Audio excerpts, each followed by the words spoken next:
Hello everyone, welcome back to my channel. आज मैं बना रही हूँ नींबू का अचार।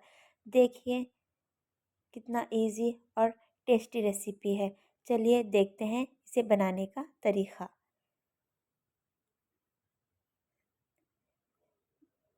नींबू का अचार बनाने के लिए मैंने यहाँ पर लिए हैं नींबू। अब मैं इन नींबुओं को अच्छी तरह से धो लूँगी।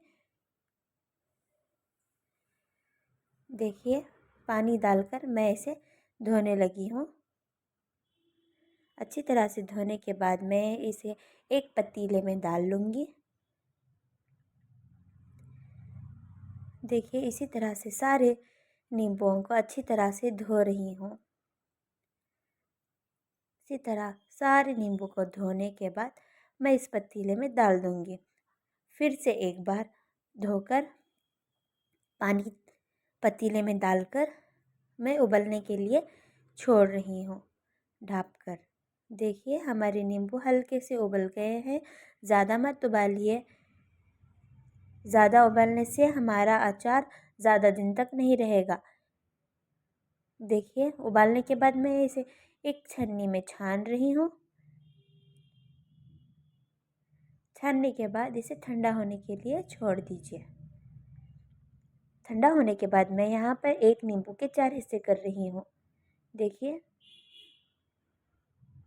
नींबू को बीच से काटकर उस आधे हिस्से को फिर से बीच से काट रही हूँ।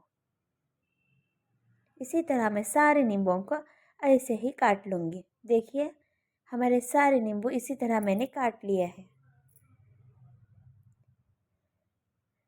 काटने के बाद एक तरफ मैं कढ़ाई में मेथी भून रही हूँ। ज़्यादा भूनने से मेथी कड़वी हो जाती है, इसीलिए हल्का हल्का धीमी आंच में मेथी को अच्छी तरह से भून लीजिए। इसी तरह लो फ्लेम पर भूनते रहिए और चम्मच हिलाते रहिए और उसको निकाल लीजिए। दूसरी तरफ मैं राई को अच्छी तरह से भून लूँगी धीमी आंच पर। ज़्यादा भूनने से काली हो जाएगी। अब देखिए जार में डालकर मैं इसे पीस लूँगी। बारीक पीसने के बाद हमारे राई को एक प्लेट में काढ़ लूँगी। देखिए बारीक पीस लेना चाहिए। अब इसी जार में मैं मेथी को डालकर बारीक पीस लूँगी। इसी तरह से बारीक पाउडर करने के बाद देखिए हमारा मेथी पाउडर बिल्कुल तैयार है। अब लहसुन को हल्का सा पीस लूँगी। कढ़ाई में तेल डाल रही हूँ। कढ़ाई को गर्म होने के लिए छोड़ दिया था। तेल गर्म होने के बाद मैं इसमें डालूँगी लहसुन। तेल अच्छी तरह से गर्म होना चाहिए। देखिए तेल अच्छी तरह से गर्म हो गया है तो मैं डालने लगी हूँ लहसुन। सारे लहसुन को अच्छी तरह से डाल लीजिए और इसे हिलाते रहिए।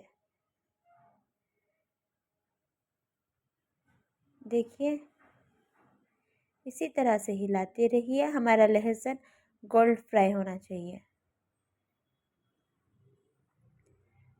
जो हमने लहसुन पहले लिया था उस लहसुन को हमने बारीक नहीं गरगरा पीस लिया था। अब मैं दूसरी तरफ राई लेकर इसमें डाल रही हूँ। देखिए इसी तरह हिलाना चाहिए। इसी तरह हिला रही हूँ हमारे राई को। ऐसे ही हाई फ्लेम पर हिला रही हूँ। अब मैं डाल रही हूँ सूखी लाल मिर्ची। अब इसी तरह हिलाती रहूँगी जब तक लहसुन और मिर्च अच्छी तरह से लाल ना हो जाए। डाल दूँगी करेपाक और इसे अच्छी तरह से हिला रही हूँ। इसी तरह लो फ्लेम पे इसे हिलाने लगी हूँ। हिलाने के बाद अब डाल रही हूँ मेथी पाउडर। इसे भी मैं अच्छी तरह से पकने के लिए छोड़ दूँगी। अब डालूँगी राई पाउडर। डालने के बाद इसे भी अच्छी तरह से मिला रही हूँ। मिलाने के बाद इसे अच्छी तरह से हिलाकर लो फ्लेम पर छोड़ दूंगी। इसे हिलाते रहिए क्योंकि नीचे से दाग नहीं लगना चाहिए और ना ही हमारे मसाले जलने चाहिए। अब डाल रही हूँ नमक। नमक डाल के इसे हिला रही हूँ। हिला लीजिए। इसी तरह हिलाने के बाद इसे निकाल लीजिए।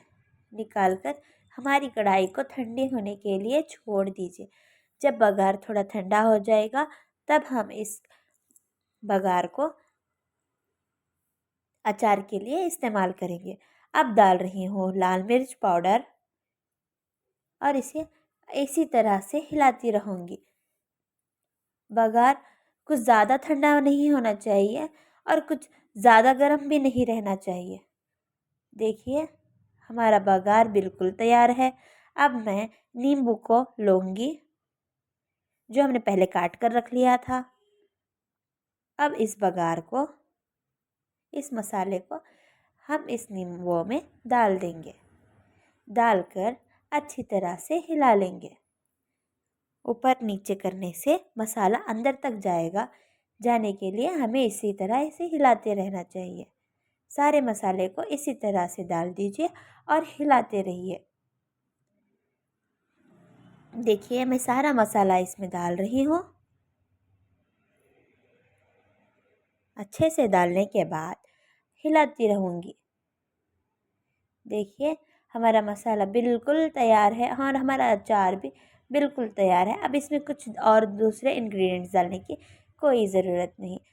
इसी तरह से हिलाते रहिए और 2 से 3 दिन के लिए इस अचार को छोड़ दीजिए। इसे